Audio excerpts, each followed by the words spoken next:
Why do we love music? Why is it that in our joy and in our sorrow, it's music that we come back to again and again? Music isn't necessary for survival, but we find music basically everywhere throughout history that we find people. So why does something so abstract have this powerful, almost primal effect on us? Researchers have different theories, but the leading framework says that music takes advantage of the same neural circuitry that we use to learn about the world. If you're a human trying to survive in a prehistoric world, you're gonna give yourself a way better shot at survival if you're able to predict potentially dangerous situations before they happen. And so we evolved to do that. We're always asking what comes next. If our predictions come to pass, our reward systems can sometimes engage and give us a sense of pleasure. And if our predictions are wrong, our brains generate something called a prediction error signal, an indication that our internal model of the world needs updating. Those same broad mechanisms are at play when we're listening to music.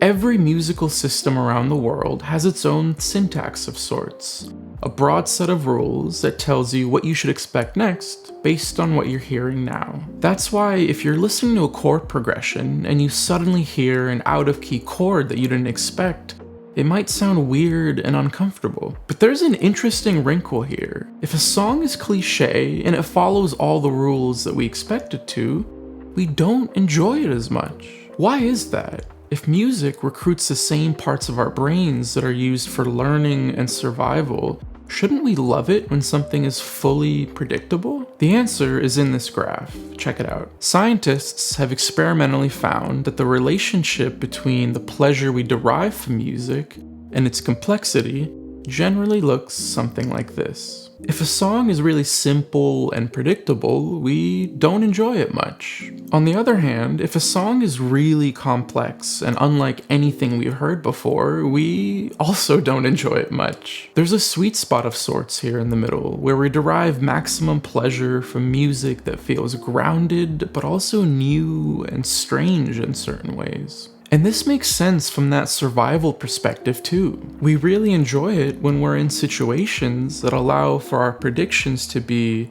wrong enough to teach us something new, but not wrong enough that it could be unsafe for us. Music was already such a marvel to me before, being this weird, cool, uniquely human thing. But to know that it's also a microcosm of how humans learn and engage with their curiosity is so beautiful. How lucky are we?